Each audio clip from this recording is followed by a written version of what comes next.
السلام علیکم. کاشانہ بصیرت یوٹیوب چینل میں آپ کو خوش آمدید کہتے ہیں.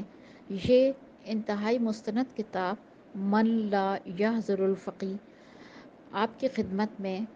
سیدہ نگہت زہرا بنت سید مسعود حسن نقوی کے ایصال ثواب کے لیے ان کے خاندان کی جانب سے بذریعہ کاشانہ بصیرت یوٹیوب چینل پیش کی جا رہی ہے.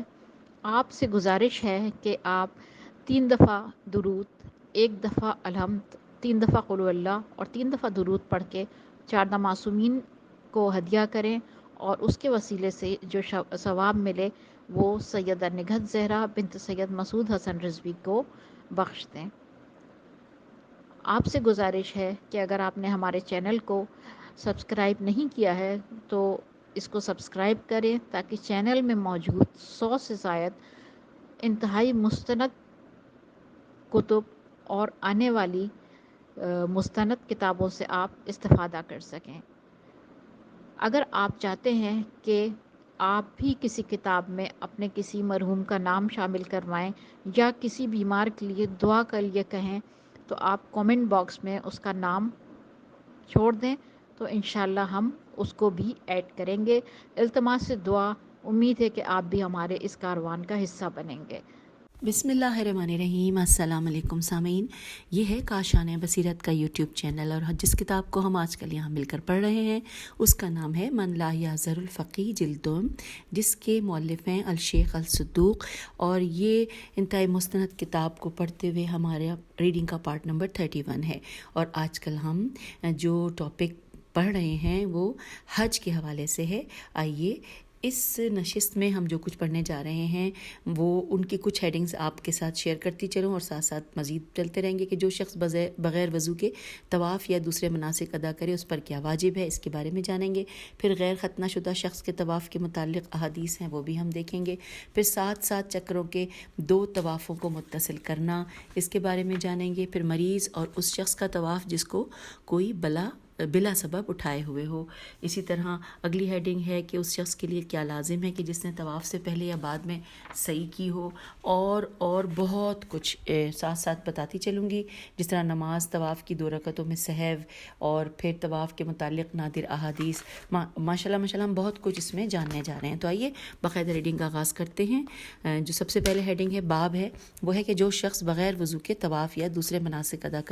کرے اس پر کیا واجب ہے. حدیث نمبر ہے 2812 نمبر پہ کہ معاویہ بن عمار سے روایت ہے. اس کا بیان ہے کہ حضرت امام جعفر صادق علیہ السلام نے فرمایا کہ کوئی حرج نہیں اگر انسان طواف کے علاوہ تمام مناسک حج بے وضو ادا کرے مگر وضو افضل ہے. اور اس کے بعد اگلی حدیث ہے 2813 نمبر ہے کہ اولا عین لام الف حمزہ نے محمد بن مسلم سے اور انہوں نے ان دونوں ائمہ علیہ السلام میں سے کسی ایک سے روایت کی ہے کہ میں نے ان جناب علیہ السلام سے ایک ایسے شخص کے متعلق دریافت کیا کہ جس نے بغیر وضو کے طواف فریضہ ادا کیا. تو جناب علیہ السلام نے فرمایا کہ وہ وضو کرے اور پھر سے طواف کرے، اور اگر یہ طواف مستحب تھا تو وضو کر کے 2 رکعت نماز پڑھے. اور اب اگلی حدیث ہے 1814 نمبر ہے اور عبید بن زرارہ کی روایت میں انہی جناب علیہ السلام سے ہے کہ فرمایا کہ کوئی حرج نہیں اگر کوئی شخص مستحبی طواف بغیر وضو کے کرے پھر وضو کرے اور نماز پڑھے، اور اگرچہ اس نے عمدن بغیر وضو کے طواف کیا ہو تو بھی وضو کر کے نماز پڑھے. اور اگر کسی نے بغیر وضو کے طواف مستحبی اور 2 رکعت نماز پڑھی ہے تو وہ نماز کا اعادہ کرے گا، طواف کا نہیں. اور آئیے اب اگلی حدیث پڑھتے ہیں. اور اب حدیث 2815 لکھا ہے صفوان نے یحییٰ ازرق سے الف ز ر قاف سے روایت کی ہے. اس کا بیان ہے کہ ایک مرتبہ میں نے حضرت امام ابو الحسن علیہ السلام سے عرض کیا کہ ایک شخص نے صفا و مروہ کے درمیان سعی کی اور 3 یا 4 چکر لگائے، پھر پیشاب کیا اور بغیر وضو کے آ کر اپنی سعی کو پورا کیا. تو جناب علیہ السلام نے فرمایا کہ کوئی حرج نہیں، لیکن اگر وہ وضو کے ساتھ اپنے مناسک پورے کر لیتا تو یہ میرے نزدیک بہت پسندیدہ بات تھی. اور اب آئیے اگلا باب ہے غیر ختنہ شدہ شخص کے طواف کے متعلق احادیث ہم جانتے ہیں. حدیث نمبر 2816 سے لکھا ہے حریز اور ابراہیم بن عمر دونوں نے روایت کی ہے کہ حضرت امام جعفر صادق علیہ السلام نے ارشاد فرمایا کہ اگر غیر ختنہ شدہ عورت طواف کرے تو کوئی حرج نہیں، لیکن غیر ختنہ شدہ مرد طواف نہیں کرے گا. یہ دوبارہ پڑھ لیتے ہیں کہ مولا نے امام جعفر صادق علیہ السلام نے فرمایا کہ اگر غیر ختنہ شدہ عورت طواف کرے تو کوئی حرج نہیں، لیکن غیر ختنہ شدہ مرد طواف نہیں کرے گا۔ یہ بالکل اسی طرح لکھا ہے لفظ بہ لفظ، میں نے آپ کی سماعتوں کی نظر کیا۔ اور پھر اگلی حدیث ہے 2817، ابن مسکان نے ابراہیم بن میمون سے اور انہوں نے حضرت امام جعفر صادق علیہ السلام سے روایت کی ہے ایک ایسے شخص کے متعلق کہ جو اسلام لایا اور ارادہ کر رہا تھا کہ اپنی ختنہ کرائے کہ اتنے میں حج کا موسم آ گیا، اب وہ حج کرے یا ختنہ کرائے، تو آن جناب علیہ السلام نے فرمایا کہ جب تک ختنہ نہ کرا لے حج نہ کرے۔ اور اب آئیے اگلا باب ہے جس میں لکھا ہے، جس کی ہیڈنگ ہے کہ 7 یعنی 7 چکروں کے 2 طوافوں کو متصل کر لینا۔ حدیث ہے 2818، ابن مسکان نے زرارہ سے روایت کی ہے، اس کا بیان ہے کہ حضرت امام جعفر صادق علیہ السلام نے فرمایا کسی شخص کا طواف فریضے میں 7 شوطوں شین واو توئے واو نون غنہ کے 2 طوافوں کو ملا لینا اور درمیان میں نماز طواف نہ پڑھنا مکروہ ہے، لیکن طواف نافلہ میں کوئی حرج نہیں ہے۔ اور اگلی حدیث ہے 2819 پر کہ اور زرارہ کا بیان ہے کہ بعض مرتبہ میں نے حضرت امام محمد باقر علیہ السلام کے ساتھ طواف کیا، وہ میرا ہاتھ پکڑے ہوئے مسلسل 2-3 طواف کرتے، پھر پلٹتے اور 6 رکعت نماز پڑھتے تھے۔ اور جب کبھی کوئی شخص طواف نافلہ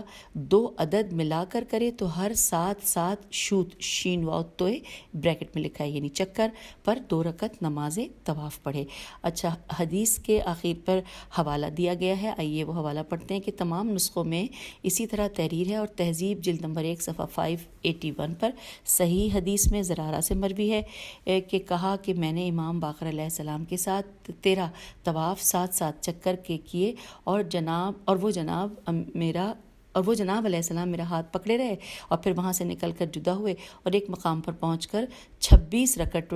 رکعت نماز ادا کی اور میں نے بھی آن جناب علیہ السلام کے ساتھ نماز ادا کی۔ اب نیچے ساتھ یہ بھی لکھا ہے کہ بظاہر یہ قول زیادہ صائب ہے، سواد الف حمزہ بے صائب ہے بنسبت اس قول کے کہ جہاں کہا گیا ہے کہ 2-3 طواف اور 6 رکعت نماز۔ تو یہ حوالہ ہم نے پڑھ لیا اور اب آئیے اگلے باب کی جانب۔ اگلا باب ہے مریض اور اس شخص کا طواف جس کو کوئی بلا سبب اٹھائے ہوئے ہو، یہ ہیڈنگ ہے۔ اور آئیے اب حدیث پڑھتے ہیں۔ حدیث نمبر 2820، محمد بن مسلم نے روایت کی ہے، اس کا بیان ہے کہ میں نے حضرت امام محمد باقر علیہ السلام کو فرماتے ہوئے سنا، وہ فرما رہے تھے کہ میرے پدر بزرگوار نے مجھ سے بیان فرمایا کہ رسول اللہ صلی اللہ علیہ وآلہ وسلم نے اپنی سواری پر بیٹھ کر طواف کیا اور اپنے عصا سے حجر اسود کو چھوا اور سواری ہی پر بیٹھ کر صفا و مروہ کے درمیان سعی فرمائی۔ اور اب اگلی حدیث ہے 2821 نمبر ہے کہ اور ایک دوسری حدیث میں ہے کہ حضرت صلی اللہ علیہ وآلہ وسلم، اب بریکٹ میں لکھا ہے کہ اپنے ناقہ ازبا عین زواد بے الف حمزہ کو حجر اسود سے متصل کر کے، یہاں پہ بریکٹ کلوز ہو گیا ہے، بوسہ بھی دیتے تھے۔ اس دوبارہ پڑھتے ہیں اس حدیث کو 2821 کہ اور ایک دوسری حدیث میں ہے کہ حضرت صلی اللہ علیہ وآلہ وسلم اپنے ناقہ ازبا عین زواد بے الف حمزہ کو حجر اسود سے متصل کر کے بوسہ بھی دیتے تھے۔ اور یہاں پر حوالہ ہمیں پڑھنا ہے، حوالہ دیا گیا ہے کافی جلد نمبر 4 صفحہ نمبر 429 پر صحیح حدیث میں عبداللہ بن یحییٰ کاہلی سے مروی ہے کہ کہا کہ میں نے امام جعفر صادق علیہ السلام کو فرماتے ہوئے سنا، رسول اللہ صلی اللہ علیہ وآلہ وسلم نے اپنی ناقہ ازبا پر بیٹھ کر طواف کیا اور ارکان کو اپنے عصا سے چھوا اور عصا کو بوسہ دیا۔ اب آئیے اگلی حدیث پڑھتے ہیں، حدیث ہے 2822 اور ابی بصیر سے روایت ہے کہ ایک مرتبہ حضرت امام جعفر صادق علیہ السلام بیمار ہوئے تو جناب علیہ السلام نے اپنے غلاموں سے فرمایا کہ تم لوگ مجھ کو اٹھا کر لے چلو اور طواف کراؤ، اور یہ بھی حکم دیا کہ مجھے اس طرح اٹھائے رہو کہ میرے پاؤں زمین پر خط دیتے رہیں اور میرے دونوں پاؤں زمین پر حالت طواف میں مس ہوتے رہیں۔ پھر آگے لکھا ہے کہ اور محمد بن فضیل سے کی روایت میں ہے کہ جو انہوں نے ربی بن خسیم خے سے یہ میم ربی بن خسیم سے کی ہے کہ جناب علیہ السلام یہ اس وقت کرتے تھے کہ جب رکن یمانی پر پہنچتے تھے۔ اور یہاں پر حوالہ ہے، حوالہ پڑھتے ہیں، لکھا ہے کہ کافی جلد نمبر 4 صفحہ نمبر 422 پر محمد بن فضیل نے ربی بن خسیم سے روایت کی ہے کہ میں نے امام جعفر صادق علیہ السلام کو کعبے کا محمل میں طواف کرتے ہوئے دیکھا اور وہ شدید مرض میں مبتلا تھے۔ جب آن جناب علیہ السلام رکن یمانی پہنچتے تو طواف کرنے والے لوگوں کو حکم دیتے کہ محمل کو زمین پر رکھ دیں، پھر محمل کے پردے سے اپنا ہاتھ باہر نکالتے۔ یہاں پہ لفظ یہ محمل ہے، میں اس کو محمل پڑھ رہی ہوں، جہاں بھی میں نے ابھی ان 2 لائنوں میں پڑھا اس کو وہ محمل ہے۔ محمل کے پردے سے اپنا ہاتھ باہر نکالتے اور اسے زمین پر کھینچتے، پھر فرماتے کہ مجھے اٹھا لو، اور آن جناب علیہ السلام نے یہ عمل ہر شوط یعنی ہر چکر میں کیا۔ میں نے عرض کیا کہ فرزند رسول صلی اللہ علیہ وآلہ وسلم، میں آپ پر قربان، یہ عمل آپ کے لیے بہت مشقت کا باعث ہے۔ فرمایا میں نے اللہ کا قول سنا ہے سورہ حج کی آیت نمبر 28 میں، کہ جو کہ ترجمہ ہم پڑھتے ہیں چھوٹا سا ہے، کہ تاکہ وہ اپنے مناقع بھی دیکھیں، میم نون الف قاف عین، مناقع بھی دیکھیں۔ یہ سورہ حج کی آیت نمبر 28 کا ہم نے ترجمہ پڑھ لیا، اور پھر لکھا ہے میں نے عرض کیا کہ دنیا کے مناقع یا آخرت کے مناقع، فرمایا دونوں جگہ کے۔ تو یہ ہم نے حوالہ پڑھ لیا۔ اب آئیے اگلی حدیث کی جانب، 2823 نمبر ہے۔ اور اسحاق بن عمار نے حضرت ابو ابراہیم علیہ السلام سے ایک ایسے مریض کے متعلق دریافت کیا جس پر مرض کا غلبہ ہے کہ کیا اس کی طرف سے طواف کر دیا جائے؟ تو ہاں جناب علیہ السلام نے فرمایا کہ نہیں، بلکہ اس کو اٹھا کر اور ساتھ لے کر طواف کیا جائے۔ اور حریز نے آن جناب علیہ السلام سے رخصت کی بھی روایت کی ہے کہ اس کی طرف سے اور جس پر غشی طاری ہو اس کی طرف سے طواف کیا جائے گا، اور اس کی طرف سے جمرہ جیم میم رے ہے کو پتھر بھی مارے جائیں گے۔ اور اب آئیے اگلی حدیث 2824 نمبر ہے، کہ اور معاویہ بن عمار کی روایت میں ہے، انہی جناب علیہ السلام سے ہے کہ فرمایا کہ جس کے پاؤں شکستہ ہوں اس کو اٹھا کر لے جایا جائے گا اور وہ خود جمرہ کو پتھر مارے گا، اور شخص مبتون، میم بے توئے واو نون، مبتون کے حوالے سے بریکٹ میں لکھا ہے کہ جو پیٹ کے درد میں مبتلا ہو، اور یہاں پہ بریکٹ کلوز ہو گیا ہے، مبتون کی طرف سے جمرہ کو پتھر مارا جائے گا اور اس کی طرف سے نماز پڑھی جائے گی۔ اور معاویہ نے جناب علیہ السلام سے رخصت کی روایت کی ہے کہ ان دونوں کی طرف سے طواف اور رمی جمرات کیا جائے گا۔ اور اب آئیے اگلی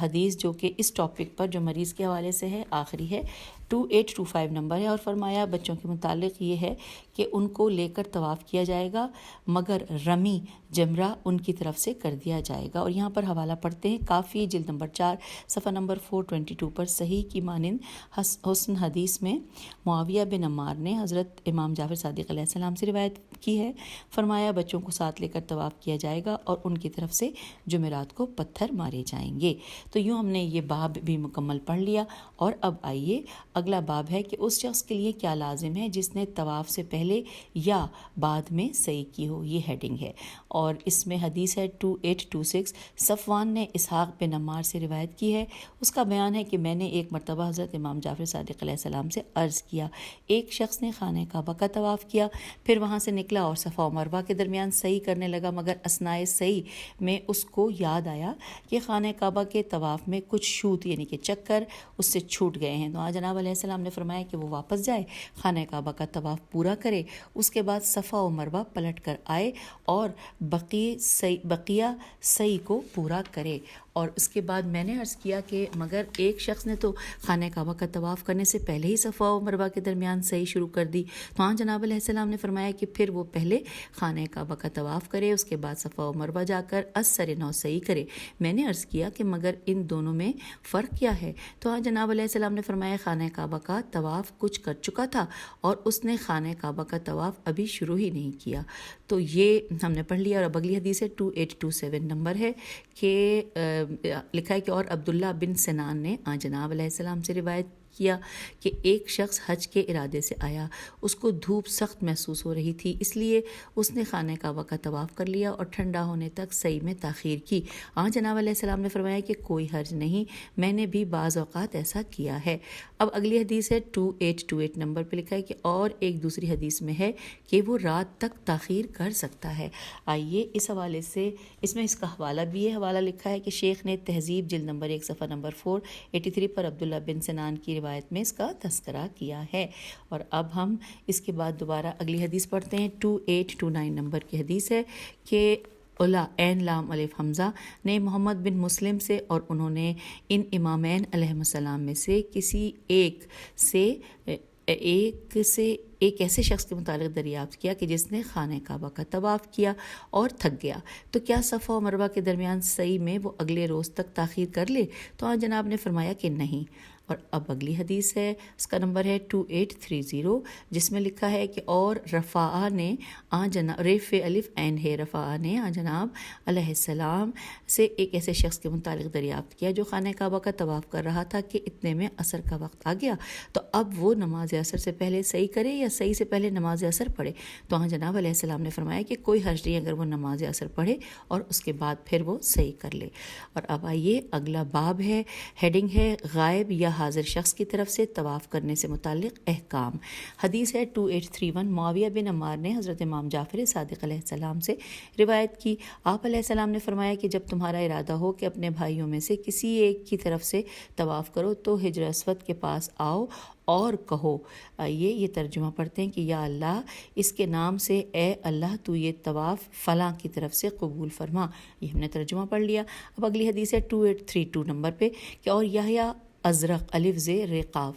اور یحییٰ ازرق نے جناب علیہ السلام سے دریافت کیا کہ ایسے شخص کے متعلق کہ جسے موقع مل گیا کہ اپنے عزیز و اقارب کی طرف سے طواف کرے، تو آپ علیہ السلام نے فرمایا کہ جب تم اپنے حج مناسک ادا کر لو تو پھر جو چاہو کرو۔ پھر ساتھ ہی اگلے ایک لائن میں لکھا ہے کہ اور ایسے شخص کے لیے جائز نہیں جو مکے میں خود مقیم ہو اور اسے کوئی علت و مرض بھی نہ ہو اور اس کی طرف سے کوئی دوسرا شخص طواف کرے۔ تو یوں یہ ٹاپک، یہ باب تھا، یہ بھی مکمل ہوا۔ اس میں 2 احادیث تھیں جو ہم نے پڑھ لیں۔ پھر اگلا باب ہے کہ نماز طواف کی 2 رکعتوں میں سہو سین ہے واو۔ آئیے جانتے ہیں، اس میں بھی اسی طرح 4 احادیث دی گئی ہیں ہماری رہنمائی کے لیے۔ حدیث نمبر 2833 نمبر پہ ہے کہ اور معاویہ بن عمار نے حضرت امام جعفر صادق علیہ السلام سے ایک ایسے شخص کے متعلق دریافت کی ہے کہ متعلق روایت کی ہے کہ جس نے طواف فریضہ کیا اور نماز طواف کی 2 رکعتیں پڑھنا بھول گیا، یہاں تک کہ صفا و مروہ کے درمیان صحیح کرنے لگا تو اسے یاد آیا، تو آپ علیہ السلام نے فرمایا کہ اس نے جہاں تک صحیح کی ہے اس جگہ کو یاد رکھے اور وہاں سے پلٹ کر آئے، 2 رکعتیں پڑھے، پھر جہاں سے صحیح چھوڑی تھی وہاں آ جائے، اور اس کی بھی رخصت و اجازت ہے کہ اپنی صحیح کو مکمل کر کے پلٹے اور مقام ابراہیم کے پیچھے 2 رکعت نماز پڑھ لے۔ اس کی روایت محمد بن مسلم نے حضرت امام محمد باقر علیہ السلام سے کی ہے، لہٰذا ان دونوں حدیثوں میں سے جس پر چاہے عمل کرے۔ راوی کا بیان ہے کہ میں نے دریافت کیا کہ ایک شخص مقام ابراہیم کے پیچھے 2 رکعت نماز پڑھنا بھول گیا اور جب مکے سے کوچ کر گیا تو اسے یاد آیا، تو آپ علیہ السلام نے فرمایا کہ جہاں یاد آئے وہ وہیں پڑھ لے، اور اگر شہر مکہ میں یاد آئے تو جب تک یہ 2 رکعت نماز نہ پڑھ لے وہاں سے کوچ نہ کرے۔ اور اب آئیے اگلی حدیث پڑھتے ہیں۔ حدیث کا نمبر ہے 2834، لکھا ہے کہ اور عمر بن یزید، یہ دال یہی لکھا ہے کہ روایت میں حضرت امام جعفر صادق علیہ السلام سے ہے کہ آپ علیہ السلام نے فرمایا کہ اگر وہ مکے سے ابھی تھوڑی دور گیا ہے تو واپس آ کر خود نماز پڑھے یا کسی سے کہہ دے کہ وہ اس کی طرف سے 2 رکعت نماز پڑھ دے۔ اور اب اگلی حدیث ہے 2835 نمبر ہے کہ اور حسین بن سعید نے احمد بن عمر سے روایت کی ہے، اس کا بیان ہے کہ ایک مرتبہ میں نے حضرت امام ابو الحسن علیہ السلام سے ایک ایسے شخص کے متعلق دریافت کیا کہ جو طواف فریضہ کی 2 رکعت نماز پڑھنا بھول گیا اور خانہ کعبہ کا طواف کر چکا تھا، یہاں تک کہ منی میں آ گیا، اور آپ علیہ السلام نے فرمایا کہ وہ مقام ابراہیم علیہ السلام کی طرف واپس جائے اور 2 رکعت نماز پڑھے۔ اور ساتھ ہی لکھا ہے کہ اور اس کی بھی رخصت کی روایت کی گئی ہے کہ وہ منی ہی میں 2 رکعت نماز پڑھ لے۔ یہ روایت ابن مسکان نے عمر بن براءہ سے اور انہوں نے حضرت امام جعفر صادق علیہ السلام سے کی ہے۔ اور اب آئیے اگلی حدیث پڑھتے ہیں، نمبر ہے 2836، لکھا ہے کہ اور جمیل بن دراج کی روایت میں ہے کہ جو اس نے ان امامین علیہ السلام سے کی ہے کہ مقام ابراہیم علیہ السلام پر اگر 2 رکعت ترک کرنا ناواقفیت و جہالت کی وجہ سے ہے تو وہ بمنزلہ سہو کے ہے۔ تو یہاں پر یہ مکمل ہوا۔ اور اب اگلا باب ہے طواف کے متعلق نادر احادیث، آئیے پڑھتے ہیں۔ 2837 نمبر پہ حدیث ہے۔ عاصم بن حمید نے محمد بن مسلم سے روایت کی ہے، اس کا بیان ہے کہ میں نے ایک مرتبہ حضرت امام محمد باقر علیہ السلام سے ایک ایسے شخص کے متعلق دریافت کیا کہ جو طواف کرتا ہے، صحیح کرتا ہے، مگر اپنے بال تراشنے سے پہلے مستحبی طواف کر لیتا ہے۔ تو آپ علیہ السلام نے فرمایا کہ میرے لیے یہ کتنے تعجب کی بات ہے کہ اس نے ایسا کیا۔ بس یہ اتنا ہی لکھا ہے۔ اس کے بعد پھر اگلی حدیث کا نمبر ہے 2838۔ صفوان بن یحییٰ نے ہیثم تمیمی سے روایت کی ہے، اس کا بیان ہے کہ ایک مرتبہ میں نے حضرت امام جعفر صادق علیہ السلام سے عرض کیا کہ ایک مرد کے ساتھ اس کی زوجہ ہے جو اپنے پاؤں پر کھڑی نہیں ہو سکتی، تو اس کے شوہر نے اس کو محمل میں بٹھایا اور اس کو ساتھ لے کر خانہ کعبہ کا طواف فریضہ اور صفا و مروہ کے درمیان صحیح کرائی، تو کیا اس کو طواف کرانے کے ساتھ ساتھ یہ خود اس کے طواف کے لیے بھی کافی ہے؟ تو آپ علیہ السلام نے فرمایا کہ ہاں، خدا کی قسم یہی اس کے لیے بھی کافی ہے۔ اور اب اگلی حدیث ہے 2839 نمبر پہ۔ ابن مسکان نے حزیل ہے زال یہ لام حزیل سے، اور اس نے حضرت امام جعفر صادق علیہ السلام سے روایت کی ہے کہ ایک ایسے شخص کے متعلق کہ جو طواف میں اپنی زوجہ کے شمار مطلب شوت اور چکر، شوت کا مطلب چکر، اور ایک نابالغ بچے کے شمار پر بھروسہ کرتا ہے، کیا وہ شمار ان دونوں کے لیے کافی ہے؟ تو آپ علیہ السلام نے فرمایا کہ ہاں، کیا تم نہیں دیکھتے کہ جب تم کسی امام کے پیچھے نماز پڑھتے ہو تو اس کے شمار پر بھروسہ کرتے ہو، تو پھر یہ بھی تو اسی کی مثل ہے۔ اور اب اگلی حدیث ہے 2840 نمبر ہے، لکھا ہے اور سعید آئرج الف عین رے جیم نے جناب علیہ السلام سے طواف کے متعلق دریافت کیا کہ کیا کوئی شخص اپنے ساتھی کے شمار کو کافی سمجھ لے؟ تو آپ علیہ السلام نے فرمایا کہ ہاں۔ اور اب اگلی حدیث ہے 2841 نمبر ہے کہ صفوان نے یزید بن خلیفہ سے روایت کی ہے، انہوں نے کہا کہ ایک مرتبہ حضرت ابو عبداللہ جعفر صادق علیہ السلام نے مجھے کعبے کے گرد برتلا بے رے توئے لام ہے، یہ ورڈ ہے اور بریکٹ میں اس کے معنی لکھیں کہ طویل ٹوپی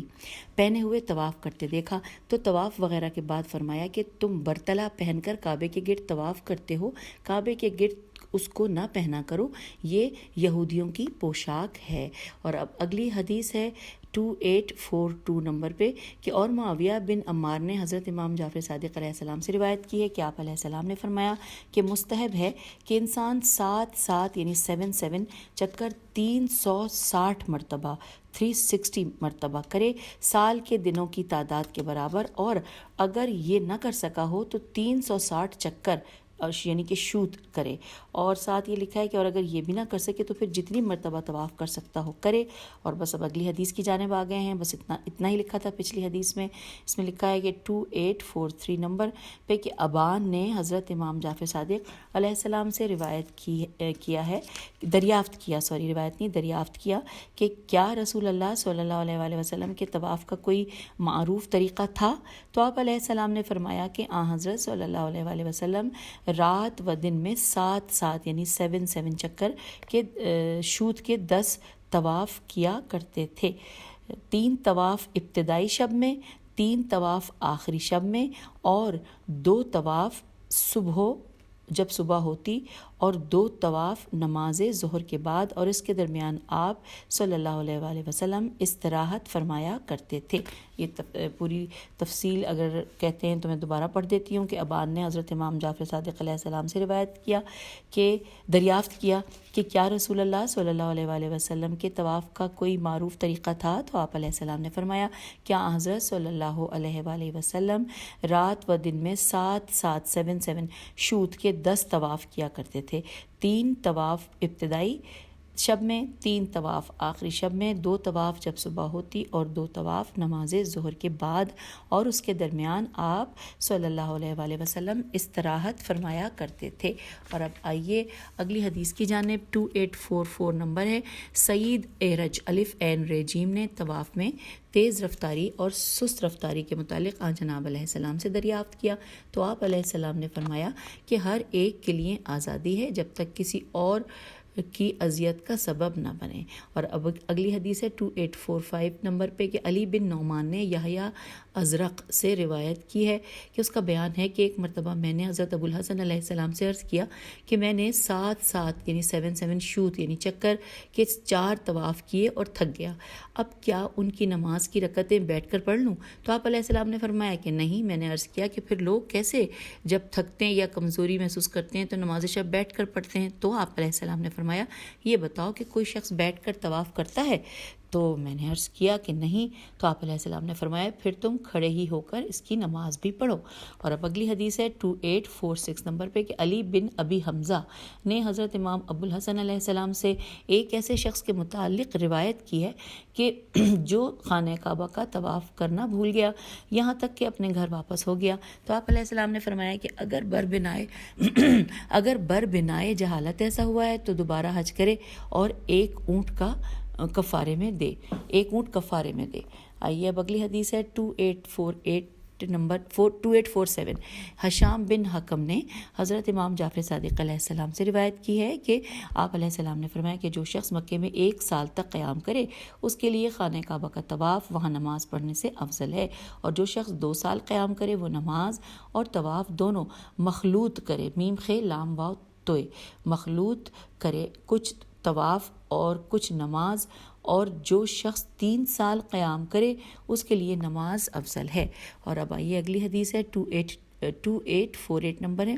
کہ اور معاویہ بن عمار نے جناب علیہ السلام سے روایت کی ہے کہ مستحب ہے کہ انسان ہر دن اور ہر رات اپنے 7 شوط کے طواف شمار کرتا رہے، 7 شوط یعنی 7 چکر شمار کرتا رہے۔ اور اب اگلی حدیث ہے 2849 نمبر پہ کہ صفوان نے عبد الحمید بن سعد سے روایت کی ہے، اس کا بیان ہے کہ میں نے حضرت ابو ابراہیم علیہ السلام سے باب صفا کے متعلق دریافت کیا اور عرض کیا کہ ہمارے اصحاب اس میں اختلاف کرتے ہیں، بعض کہتے ہیں کہ یہ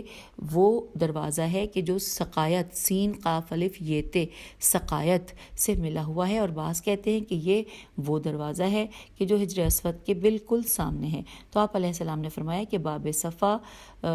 صفا وہ دروازہ ہے جو حجر اسود کے بالکل سامنے ہے، اور وہ دروازہ جو سقایت سے ملا ہوا ہے وہ نیا بنا ہوا ہے جسے داؤد بن علی بن عباس جو کہ مکے کا والی تھا اس نے بنایا تھا اور اسی نے اس کا افتتاح کیا تھا۔ تو یوں یہاں پہ ہم نے اس ٹاپک کو مکمل کیا۔ اگلا ٹاپک ہے، اگلا باب کہ صفا و مروہ کے درمیان سعی میں سہو ہو جانا۔ آئیے حدیث نمبر 2850 پڑھتے ہیں۔ الا عین لام الف حمزہ نے محمد بن مسلم سے اور اس نے ان امامین علیہ السلام میں سے کسی ایک سے روایت کی ہے، اس کا بیان ہے کہ میں نے جناب علیہ السلام سے ایک ایسے شخص کے متعلق دریافت کیا جو صفا و مروہ کے درمیان صحیح کرنا بھول گیا، تو آپ علیہ السلام نے فرمایا کہ اس کی طرف سے صحیح کر دی جائے۔ پھر اگلی حدیث ہے 2851 لکھا ہے کہ اور حضرت امام جعفر صادق علیہ السلام سے ایک ایسے شخص کے متعلق دریافت کیا گیا جس نے صفا و مروہ کے درمیان 6 چکر لگائے، مگر اس نے خیال کیا کہ اس نے 7 چکر لگائے ہیں۔ پھر احرام کھولنے اور عورتوں سے مجامعت کے بعد اس کو یاد آیا کہ اس نے تو 6 چکر کیے تھے، تو آپ علیہ السلام نے فرمایا کہ وہ ایک گائے ذبح کرے اور سعی کا ایک اور چکر کرے، اور ساتھ ساتھ لکھا ہے کہ اور اگر کسی کو یہ پتہ نہیں کہ اس نے سعی میں کتنے چکر لگائے تو از-سر 9 سعی کرے، اور جو شخص صفا و مروہ کے درمیان 8 شوط کرے یعنی چکر تو اس پر لازم ہے کہ وہ از-سر 9 پھر سے صحیح کرے، اور اگر کسی نے صحیح کے اندر 9 شوط کیے یعنی چکر کیے تو اس پر کچھ نہیں ہے، اور جب وہ شوط کرے گا یعنی چکر کرے گا تو یقیناً اس نے صفا سے شروع کیا ہوگا اور مروہ پر ختم ہوگا، اور اگر کوئی شخص صفا سے قبل مروہ سے صحیح شروع کر دے تو اس پر لازم ہے کہ وہ از-سر 9 پھر سے صحیح کرے۔ اور اب آئیے اس سے آگے لکھا ہے کہ اور اگر کوئی شخص اپنی صحیح میں ہرولا ہے، 2 چشمی ہے کے ساتھ ہے کہ ہرولا ہے رے واو لام ہے بریکٹ میں لکھا ہے کہ تیز اور دل کی چال، تیز اور دل کی چال، اسی طرح لکھا ہے بریکٹ میں کہ دوبارہ پڑھتے ہیں کہ اور اگر کوئی شخص اپنی صحیح میں ہرولا یعنی تیز اور دل کی چال میں سے کچھ چھوڑ دے تو اس پر کچھ نہیں ہے۔ تو یہ جملہ جو ہے میں نے آپ کو 2 دفعہ پڑھ کے بتا دیا تاکہ آپ کو بہتر مجھ سے سمجھ آ جائے۔ اگلی حدیث ہے 2852 نمبر پہ اسی ٹاپک پہ کہ عبد الرحمن بن حجاج نے حضرت امام ابو ابراہیم علیہ السلام سے روایت کی ہے ایک ایسے شخص کے متعلق کہ جس نے صفا و مروہ کے درمیان سعی میں 8 شوط یعنی 8 کیے، اور آپ علیہ السلام نے فرمایا کہ اگر اس نے غلطی سے ایسا کیا ہے تو اس میں سے 1 گھٹا دے، اور اگر صرف 7 شوط شمار کیے تو اور ساتھ ساتھ لکھا ہے اگر اس نے غلطی سے ایسا کیا ہے تو اس میں سے 1 گھٹا دے اور صرف 7 شوط شمار کرے۔ جی اچھا ٹھیک ہے، اس طرح ہو گیا مکمل۔ پھر لکھا ہے کہ اور محمد بن مسلم نے ان ہی امامین علیہ السلام میں سے کسی ایک سے روایت کی ہے کہ آپ علیہ السلام نے فرمایا کہ وہ اس پر 6 شوط یعنی 6 چکر کا اضافہ کرے، اور بریکٹ میں لکھا ہے اس طرح 7 شوط کی 2 صحیح ہو جائے گی۔ اور اب اگلا باب ہے کہ کسی پر سوار ہو کر صحیح کرنا اور صفا و مروہ کے درمیان بیٹھ جانا۔ اس کے حوالے سے 4 احادیث ہیں ائمہ علیہ السلام کی، آئیے ہم پڑھتے ہیں۔ حدیث نمبر 2853 معاویہ بن عمار نے حضرت امام جعفر صادق علیہ السلام سے روایت کی ہے، اس کا بیان ہے کہ میں نے ایک مرتبہ جناب علیہ السلام سے عرض کیا کہ ایک عورت کسی سواری پر یا اونٹ پر سوار ہو کر صفا و مروہ کے درمیان صحیح کرتی ہے تو آپ علیہ السلام نے فرمایا کہ اس میں کوئی حرج نہیں۔ راوی کا بیان ہے کہ میں نے آپ علیہ السلام سے ایک مرد کے لیے یہی سوال کیا تو آپ علیہ السلام نے فرمایا کہ اس میں کوئی حرج نہیں، مگر اس کے لیے افضل یہ ہے کہ پاپیادہ صحیح کرے۔ اگلی حدیث ہے 2854 اور عبد الرحمن بن حجاج نے حضرت امام ابو ابراہیم علیہ السلام سے دریافت کیا ایسی عورتوں کے متعلق کہ جو اونٹوں اور سواریوں پر سوار ہو کر صفا و مروہ کے درمیان صحیح کرتی ہیں، کیا یہ ان کے لیے جائز ہے کہ وہ صفا و مروہ کے نیچے ٹھہر جائیں کہ جہاں خانہ کعبہ نظر آئے؟ تو آپ علیہ السلام نے فرمایا کہ ہاں۔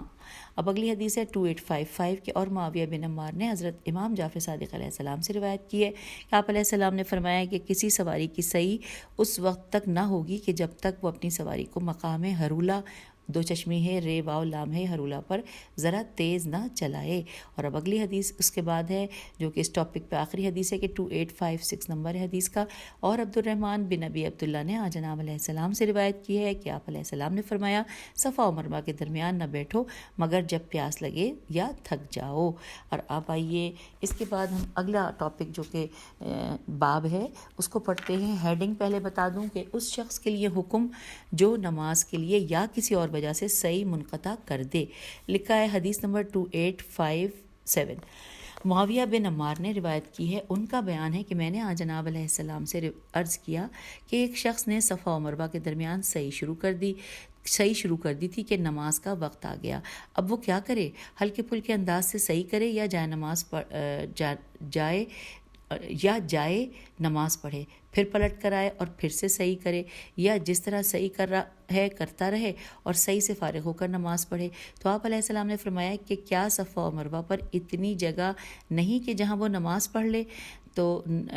جواب میں لکھا ہے کہ نہیں، بلکہ وہ پہلے نماز پڑھے پھر صحیح کرے۔ میں نے عرض کیا کہ اس کا مطلب یہ ہے کہ وہ صفا و مروہ پر بیٹھے؟ تو آپ نے فرمایا کہ ہاں بیٹھ جائے۔ اور اب اگلی حدیث ہے 2858 جی یہی نمبر ہے، اور علی بن نعمان و صفان نے یحییٰ ازرق سے روایت کی ہے کہ ان کا بیان ہے کہ میں نے حضرت امام ابو الحسن علیہ السلام سے ایک ایسے شخص کے متعلق دریافت کیا کہ جو صفا و مروہ کے درمیان صحیح کر رہا ہے اور اس نے 3 یا 4 چکر کر لیے ہیں کہ اتنے میں اس کا ایک دوست آ گیا اور اس نے اس کو کسی کام کے لیے یا کھانے کے لیے بلایا، تو آپ علیہ السلام نے فرمایا کہ اگر وہ اس کی دعوت قبول کر لے تو کوئی حرج نہیں ہے، لیکن چاہیے کہ وہ پہلے اللہ کا حق ادا کرے، اس کے بعد اپنے دوست کے حق کو ادا کرے۔ اور اب اگلی حدیث ہے 2859 نمبر پہ کہ ابن فحال ہجے کر رہی ہوں فے ہے الف مدا لام سے روایت کی گئی ہے کہ ان کا بیان ہے کہ ایک مرتبہ میں نے حضرت امام محمد بن علی ابو الحسن علیہ السلام سے عرض کیا کہ میں نے ابھی صحیح میں ایک ہی چکر کیا تھا کہ فجر طالع یعنی کہ طلوع ہو گئی، اور آپ علیہ السلام نے فرمایا کہ نماز پڑھ لو، اس کے بعد اپنی صحیح کو پورا کر لو۔ اور اب آئیے اگلا باب ہے حج کے لیے استطاعت کا مفہوم، اس کو بھی ہم اسی نشست میں پڑھیں گے کیونکہ اتنا لمبا نہیں ہے، تو اس کے بعد پھر ہم بعد میں آپ سے اجازت چاہیں گے۔ آئیے ابھی ہم پڑھتے ہیں۔ لکھا ہے کہ اس حوالے سے باب حج کے لیے استطاعت کا مفہوم حدیث نمبر 2860 نمبر پہ کہ ابی الربی شامی سے روایت کی گئی ہے. اس کا بیان ہے کہ ایک مرتبہ حضرت امام جعفر صادق علیہ السلام نے قول خدا، اب جو قول خدا ہے وہ ہے سورہ آل عمران کی آیت نمبر 97 کا ترجمہ ہم پڑھ رہے ہیں کہ اور لوگوں پر واجب ہے کہ محض خدا کے لیے خانہ کعبہ کا حج کریں جنہیں وہاں تک پہنچنے کی استطاعت ہو. یہ ترجمہ مکمل ہوا جو کہ سورہ آل عمران کی آیت 97 کا تھا. تو جب اس کے متعلق دریافت کیا گیا تو آپ علیہ السلام نے فرمایا کہ اس کے متعلق اور لوگ کیا کہتے ہیں؟ تو عرض کیا گیا کہ لوگ تو یہ سمجھتے ہیں کہ آدمی کے پاس صرف راستے کا خرچ اور سواری ہو تو وہ صاحب استطاعت ہے. تو آپ علیہ السلام نے فرمایا کہ ایک مرتبہ امام محمد باقر علیہ السلام سے اس کے متعلق دریافت کیا گیا تو وہ آن جناب علیہ السلام نے فرمایا کہ اگر انسان کے پاس اتنا ہی ہے کہ جس سے اس کے اہل و عیال کا خرچ چلے اور وہ کسی کے محتاج نہ ہوں، اور یہ ان لوگوں سے چھین کر راستے کا خرچ اور سواری کا انتظام کر کے حج کو چلا جائے تو پھر اس کے اہل و عیال تو تباہ ہو جائیں گے اور اس طرح تو دنیا ہلاک ہو جائے گی. تو عرض کیا گیا کہ پھر صحیح راستہ کیا ہے؟ تو آپ علیہ السلام نے فرمایا کہ اس کے مال میں اتنی وسعت ہو کہ وہ کچھ مال سے حج کرے اور کچھ مال اپنے اہل و عیال کے اخراجات کے لیے چھوڑ جائے. کیا اللہ نے زکوٰۃ فرض نہیں کی؟ پھر اس نے صرف اس شخص پر فرض کیوں کی کہ جس کے پاس کم از کم 200 درہم ہوں؟ اچھا، اب یہاں پر یہ حدیث مکمل ہوئی ہے اور آئیے اب اگلی حدیث پڑھتے ہیں. 2861 حشام بن سالم نے ابو بصیر سے روایت کی ہے. ان کا بیان ہے کہ میں نے حضرت امام جعفر صادق علیہ السلام کو فرماتے ہوئے سنا. وہ فرما رہے تھے کہ جس شخص پر حج کا فریضہ لازم ہو جائے تو خواہ وہ کان پھٹے اور دم کٹے گدھے پر کیوں نہ ہو، اپنی شان کے خلاف سمجھ کر انکار کر دے مگر وہ حج کے لیے مستطیع سمجھا جائے گا. یہ جو اپنی شان کے خلاف سمجھ کر، یہ بریکٹ میں تھا، مگر وہ حج کے لیے مستطیع میم سین تے تو یہ عین سمجھا جائے گا. اور یہاں پر بریکٹ میں لکھا ہے کہ یہ غالباً اس وقت ہے کہ جب اس کے اہل و عیال نہ ہوں اور وہ تنہا ہو. بریکٹ کلوز ہو گیا. اور اب اگلے 3 باب ایسے ہیں جو چھوٹے چھوٹے ہیں جن میں صرف ایک ہی احادیث ہیں یا 2 حدیث ہیں. تو آئیے پڑھ لیتے ہیں. باب ہے ترک حج. حدیث نمبر ہے 2862. حنان بن صدیر سین دال یہ حنان بن صدیر سے نے روایت کی ہے. اس کا بیان ہے کہ ایک مرتبہ میں نے حضرت امام محمد باقر علیہ السلام سے خانہ کعبہ کا ذکر کیا تو آپ علیہ السلام نے فرمایا کہ اگر لوگ 1 سال بھی اس کو معطل کریں یعنی حج کو نہ جائیں تو اللہ کی طرف سے انہیں مہلت نہ دی جائے گی. اور ایک دوسری حدیث میں ہے کہ ان لوگوں پر عذاب نازل ہو جائے گا. اور یہاں پر حوالہ ہے کافی کی صحیح کی مانند حسن حدیث میں حسین بن عثمان عاصمی سقا نے امام جعفر صادق علیہ السلام سے روایت کی ہے کہ فرمایا کہ اگر لوگ حج ترک کر دیں تو کیوں ان پر عذاب نہیں آئے گا، یا فرمایا کہ ان پر عذاب نازل ہوگا. تو اب آئیے اگلا باب ہے کہ لوگوں کو حج اور زیارت قبر نبی کے لیے جانے پر مجبور کیا جائے. یہ ہیڈنگ تھی. اور اس میں اگلی حدیث ہے وہ ہے 2863 نمبر کہ حفص بن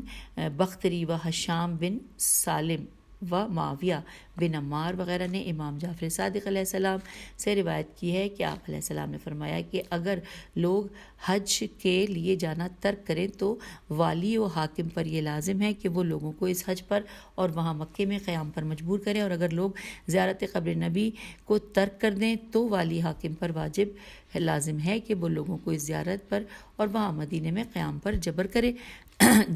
کرے اور ان لوگوں کے پاس مال نہ ہو تو ان کا خرچہ مسلمانوں کے بیت المال سے دے. اور اب آئیے آخری باب جو ہم اس نشست میں پڑھنے جا رہے ہیں جس میں 2 احادیث ہیں. ٹاپک ہے حج سے منہ موڑنے اور نہ جانے کا سبب. حدیث ہے 2864. ابو بصیر نے حضرت امام جعفر صادق علیہ السلام سے روایت کی ہے کہ آپ علیہ السلام نے فرمایا کہ انسان کسی نہ کسی گناہ کے سبب ہی سے حج کو نہیں جاتا، اس سے منہ موڑے رہتا ہے اور اللہ تعالیٰ کو اکثر گناہوں کو ورنہ تو اللہ تعالیٰ اکثر گناہوں کو معاف کر دیتا ہے. اور اب اگلی اور آخری حدیث ہے اس ٹاپک کی بھی اور اس نشست کی بھی 2865 کہ ابو حمزہ سمالی سے میم الف لام چھٹیے نے حضرت امام محمد باقر علیہ السلام سے روایت کی ہے. اس کا بیان ہے کہ میں نے جناب علیہ السلام کو فرماتے ہوئے سنا. آپ علیہ السلام فرما رہے تھے کہ جو کوئی بندہ حج پر اپنی دنیاوی ضرورتوں میں سے کسی ضرورت کو ترجیح دے گا تو وہ دیکھ لے گا کہ اپنا سر منڈوانے والے اس کی حاجت پوری ہونے سے پہلے حج کر کے واپس آ گئے ہیں. تو یوں ہم اس نشست سے اب آپ سے اجازت چاہیں گے، لیکن ساتھ ساتھ آپ کو آگے جو پڑھنے والے ہمارے ٹاپک ہیں، اور اب ہم اس کتاب کے تقریباً بالکل آخری مراحل میں ہیں، لیکن ابھی حج کے متعلق ٹاپک چل رہے ہیں۔ اس میں ہم پڑھیں گے اگلی نشست میں کہ اپنا فریضہ حج کسی دوسرے کے سپرد کر دینا۔ اس کے علاوہ ہم جانیں گے کہ جمال اور مزدور کا حج، پھر جو شخص مر جائے اس پر حجت الاسلام یعنی واجب حج اور نظر کا حج باقی ہو۔ پھر ہے ٹاپک معرفت امام سے پہلے کیے ہوئے حج کے متعلق جو حکم آیا ہے، پھر دوران سفر حج کرنے والے کے متعلق احکام، اور غلام اور کنیز کا حج، بچوں کا حج، پھر وہ غلام جو عرفے کی شام کو آزاد ہو جائے وہ حجت الاسلام سے مستغنی ہے، اور اس کے علاوہ جو آدمی قرض لے کر حج کرتا ہے اس کے حوالے سے بہت ساری احادیث ہیں، پھر وہ عورت جس کا شوہر اس کا حجت الاسلام یا حج مستحب سے روکتا ہے، اور عورت کا حج کسی غیر محرم یا غیر ولی کے ساتھ، پھر ہے عدہ کے زمانے میں عورت کا حج کرنا، اور کسی حاجی کا راستے میں مر جانا، اس طرح کی اور بہت ساری چیزیں ہیں، اور یہ سارے ٹاپکس شاید ہم اگلی نشست میں مکمل کر ہی لیں، لیکن اگر جو رہ جائیں گے اس سے آگے چلیں گے، پڑھیں گے۔ تو اب اجازت دیجیے، خدا حافظ، فی امان اللہ۔